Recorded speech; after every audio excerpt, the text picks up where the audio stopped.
Bon, on va pas se refaire tout l'historique de ce qui s'est passé entre James Harden et les Nets, étant donné qu'absolument tous les médias et les chaînes YouTube en ont parlé lors de la trade deadline, donc vous savez déjà sûrement tout ce qu'il y a à savoir sur cet énorme blockbuster trade, mais la seule chose à retenir ici pour cette vidéo, c'est que James Harden s'est fait trader aux Sixers de Philadelphie pour former un duo effrayant avec Joel Embiid. Et aujourd'hui, on va analyser les performances de ce monstre à deux têtes qui fait trembler toute la NBA. Est-ce qu'ils sont compatibles ? Comment jouent-ils ensemble ? Quel impact a eu Harden sur l'équipe depuis son arrivée ? Jusqu'où peuvent-ils aller ensemble ? C'est ce genre de questions auxquelles on va tenter de répondre aujourd'hui en disséquant les différentes phases de jeu et les stats des Sixers. Donc asseyez-vous bien confortablement, abonnez-vous si c'est pas déjà fait, et c'est parti.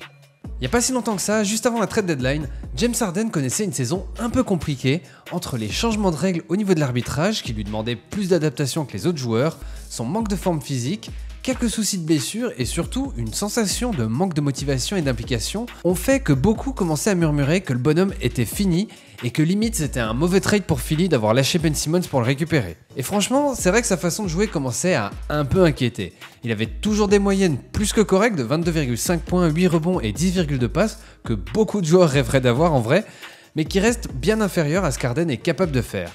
C'est surtout ces pourcentages qui faisaient pas vraiment rêver, avec 41,4% au tir et 33,2% à 3 points. C'est à peine mieux qu'un Julius Randle par exemple.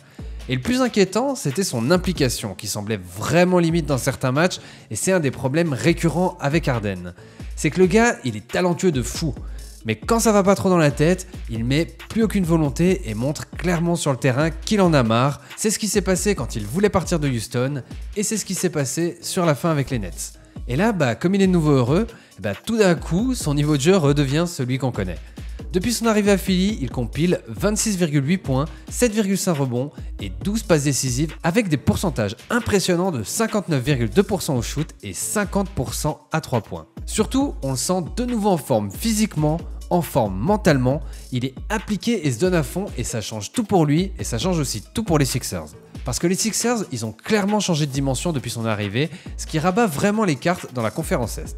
Leur offensive rating a pris un sacré boost avec l'arrivée du barbu. Ils étaient 14e avant qu'il arrive avec un rating de 111 et ils sont maintenant numéro 1 de la ligue depuis son arrivée avec 126,2, ce qui est une évolution incroyable, même s'il faut souligner, et ça sera vrai pour toutes les stats dont on va parler aujourd'hui, donc je le dirai pas à chaque fois, mais gardez-le en tête, l'échantillon de match est encore faible et on est encore dans la phase de la lune de miel suite à son arrivée, donc ces stats vont évoluer et se lisser au fur et à mesure du temps, mais on a quand même beaucoup de bons indicateurs sur leur façon de jouer ensemble.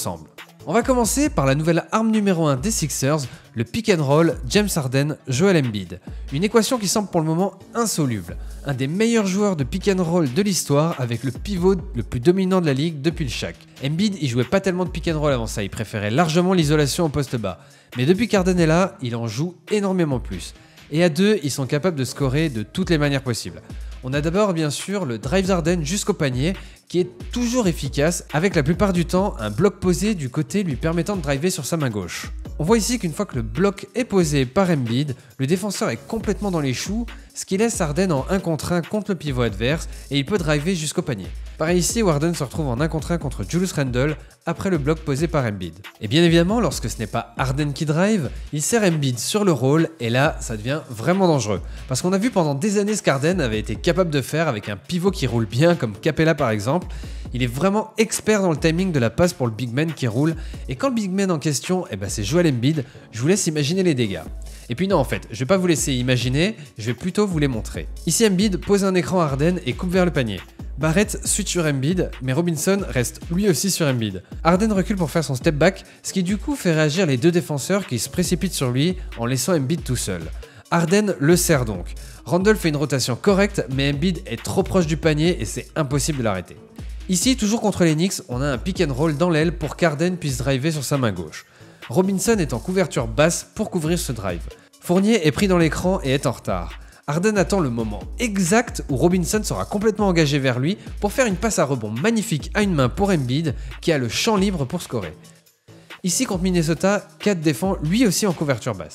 Cette fois-ci, Embiid ne roule pas vers le panier, mais pop à 3 points. Harden attend le moment parfait où les deux défenseurs le regardent lui. Et c'est ce moment qu'il choisit pour servir Embiid pour un 3 points ouvert. Un dernier exemple pour ce pick and roll, ici pareil c'est Kat en défense qui tente de couvrir le drive. Encore une fois, c'est au moment exact où les deux défenseurs sont engagés sur lui qu'il sert Embiid dans sa course pour un shoot à mi-distance. Au final, ça permet à Embiid de trouver une belle alternance entre ses isolations au poste bas qui devenaient un peu trop fréquentes et du jeu en pick and roll où un coéquipier l'aide à se créer un bon shoot. Et ça se ressent dans les stats. Avant l'arrivée de James Harden, Embiid scorait seulement 49,4% de ses paniers suite à une passe décisive d'un coéquipier. Depuis l'arrivée de James Harden, ce chiffre est monté à 67,7%. C'est un changement drastique dans sa façon de jouer cette année et je pense que ça va vraiment le libérer en lui permettant d'être encore plus efficace qu'il ne l'était déjà. Le pick and roll entre ces deux gars met beaucoup de pression sur la défense adverse et ça crée donc pas mal de spacing pour les autres joueurs sur le terrain, ce qui permet aux Sixers de générer encore beaucoup de shoots différents de ceux qu'on vient de voir. Ici sur le pick and roll, beaucoup trop de Knicks convergent sur Harden pour le stopper. Harden se retrouve avec 3 possibilités de passe pour 2 mecs complètement ouverts à 3 points et un cutter avec seulement Julius Randle pour les couvrir. Il fixe et décide de servir Thybulle sous le panier. Ici sur le pick and roll, Kat est encore une fois haut pour éviter le shoot à 3 points, ce qui le met en mauvaise position pour défendre sur le roll. L'angle de passe d'Harden est compliqué donc il transfère la balle à Harris dans l'aile pour faciliter la passe. Harris feinte la passe pour fixer Edwards qui est en position d'aide sur Embiid et sert Green dans le corner pour un 3 points. Et c'est parfois Joel qui a aussi l'opportunité de créer, comme ici où Harden le sert sur le roll. Reddish fait une très belle rotation et se retrouve devant Embiid au moment où il reçoit la balle. Burks fait une rotation vers Thybulle mais avec un léger retard et Embiid le sert pour le alley-oop. Les Sixers, ils ont déjà une petite phase de jeu pour permettre d'augmenter l'efficacité du duo Embiid-Harden et pour varier d'un simple pick and roll. Pour ça, ils vont sortir Harden d'un premier bloc avant de jouer un main à main avec Embiid. Mais ce que j'aime bien avec cette action, c'est que le premier bloc est plutôt bien camouflé pour surprendre la défense. On voit ici la balle donnée à Embiid dans l'axe. Harden avance et Harris devrait couper pour laisser la place libre dans l'aile. Sauf que c'est une feinte et il pose un bloc à Harden.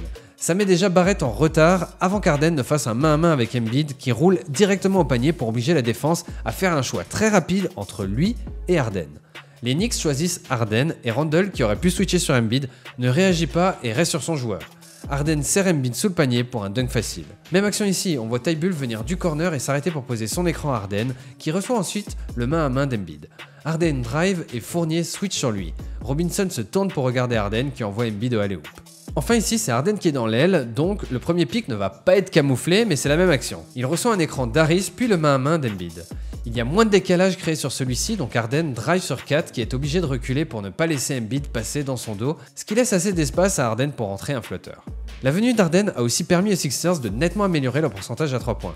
Il shootait à 35,5% avant son arrivée et à 42,6% depuis son arrivée. C'est dû, comme on vient le voir, au spacing créé par le pick and roll entre lui et Joel Embiid, mais c'est aussi dû à James Harden lui-même, qui est très chaud du parking depuis son arrivée.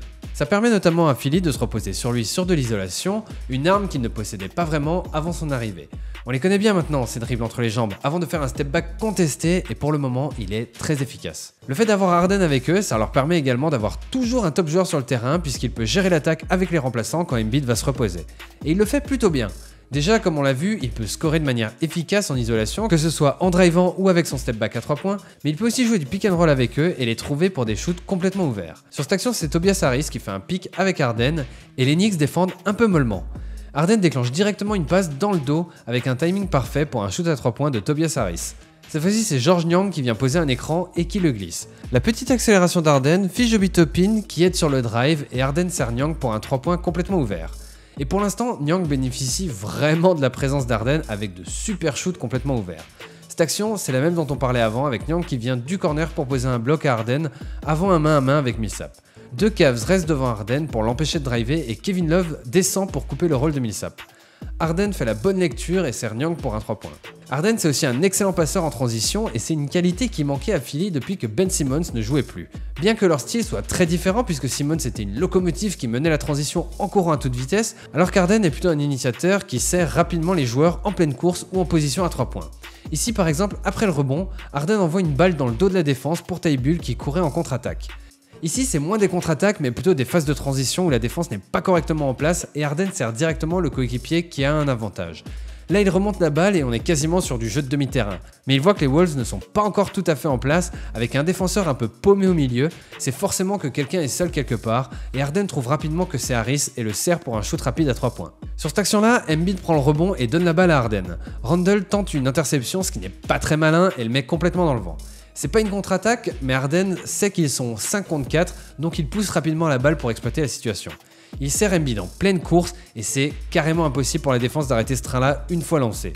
On voit l'impact d'Harden sur ses phases de jeu dans l'augmentation des points marqués en contre-attaque par les Sixers depuis son arrivée. De 14e de la ligue avec 12,4 points par match, ils sont passés 3e avec 18,3 points par match. Et le principal bénéficiaire de cette augmentation du rythme en contre-attaque, c'est Tyrese Maxey. Vous avez cru que je l'avais oublié, hein, avouez. Tyrese court énormément en contre-attaque et Harden le récompense à chaque fois en pleine course pour lui permettre d'attaquer le panier. Mais les contre-attaques, c'est pas la seule phase de jeu où Maxey profite de la présence d'Harden. Loin de là. Déjà, comme Harden porte énormément la balle et joue meneur, ça permet à Maxey de jouer à son poste d'arrière naturel et de lui enlever le poids énorme qu'il avait avant sur les épaules de créer tout le jeu des Sixers, et ça l'a complètement libéré. Il a beaucoup plus d'espace qu'avant et il peut beaucoup plus utiliser une de ses très bonnes qualités qui est d'attaquer son défenseur après avoir reçu une passe. Ici, on a un pick and roll entre Harden et Embiid. Barrett est du coup en retard. Robinson est obligé de contenir le drive et Burks vient en aide sur Embiid qui roule. Harden fait encore une bonne lecture et sert Maxey seul à 3 points. Burks vient faire un close-out, ce qui permet à Maxey de driver jusqu'au panier et de finir avec un flotteur. Ici, Harden a la balle et les Wolves vont essayer de le dissuader de driver en plaçant Russell sur la ligne de drive, ce qui laisse McDaniels avec 2 joueurs. Embiid coupe à ce moment-là, ce qui attire 2 défenseurs des Wolves et laisse Maxey tout seul. Il reçoit la balle pour un shoot aussi facile qu'à l'échauffement.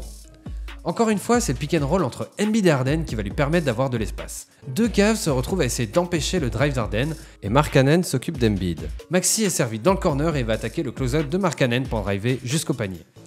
Et bien sûr, au-delà de ces actions où l'impact d'Harden est clairement visible, Maxey est vraiment en train d'exploser et est en pleine confiance. Il peut assurer avec Embiid sur le terrain quand Harden se repose. Il est très efficace dans ses drives et commence à envoyer des step back à 3 points, sûrement bien inspiré par son nouveau coéquipier. Les stats de Maxey ont bien gonflé avec l'arrivée de James Harden alors qu'on se demandait s'il allait pas se faire bouffer et avoir beaucoup moins de ballons. Il est passé de 16,9 points par match à 26,8 points par match avec Harden. Alors je pense pas qu'il va garder cette moyenne, surtout qu'il pourra pas garder un 70% de réussite à 3 points, mais en tout cas c'est des signes très encourageants pour la suite et on voit tout de suite qu'il a clairement sa place aux côtés d'Harden et qu'il fit parfaitement. Honnêtement, il ressemble bien plus à un joueur pouvant former un Big 3 avec Harden et Embiid que Tobias Harris par exemple, qui à mon avis ne devrait pas passer l'été. Côté défensif, c'est encore trop tôt pour juger je trouve, parce qu'ils ont fait des tellement bons matchs en attaque que forcément la défense semble excellente pour le moment vu que les adversaires capitulent vite face au raz-de-marée offensif et qui jouent un peu moins bien en attaque. Pour le moment ça a l'air correct et Harden a même semblé bien motivé par séquence, mais on va attendre de voir comment ça évolue et surtout de les voir contre des grosses cylindrées pour vraiment les juger. Au final, même s'il faut prendre avec des pincettes les stats et l'analyse du jeu au vu du faible échantillon de match, j'ai personnellement vu plein d'éléments très positifs qui vont selon moi s'inscrire sur la durée. Harden et Embiid fit très bien ensemble, bien mieux que Simmons et Embiid d'ailleurs, et ils ont l'air de très bien s'entendre. Ils ont les moyens de devenir une version 2022 de Shaq et Kobe, et je pense que le trade est déjà gagnant pour Philly. Je dis pas que les Nets ont perdu le trade, attention, mais je dis que Philly, ils ont eu ce dont ils avaient besoin, et ça, c'est le plus important pour eux. C'est encore dur de savoir ce que ça peut donner en playoff, mais l'Est est vraiment ouvert et ils vont être durs à sortir, ça c'est sûr. Embiid et Harden vont sûrement les emmener loin, et le résultat final dépendra sûrement des autres joueurs. Maxey est encore jeune, est-ce qu'il aura le même impact en playoff? Est-ce qu'Harris pourra être performant? Est-ce qu'ils vont pas être un peu justes en termes de profondeur de banc? En tout cas, j'ai vraiment hâte de voir cette équipe en playoff et j'espère tellement qu'il y aura une série contre les Nets parce que ça serait juste énorme. Et vous alors? Dites-moi en commentaire ce que vous pensez de ce duo et jusqu'où vous pensez qu'ils peuvent aller en playoff. Voilà donc pour cette analyse du duo James Harden-Joel Embiid. Si la vidéo vous a plu, n'hésitez pas à la commenter, à la liker, à la partager et surtout à vous abonner à la chaîne. C'est le meilleur moyen pour me soutenir et pour ne pas rater les prochaines vidéos. Sur ce, les chauffeurs de banc, je vous dis à la prochaine. Ciao!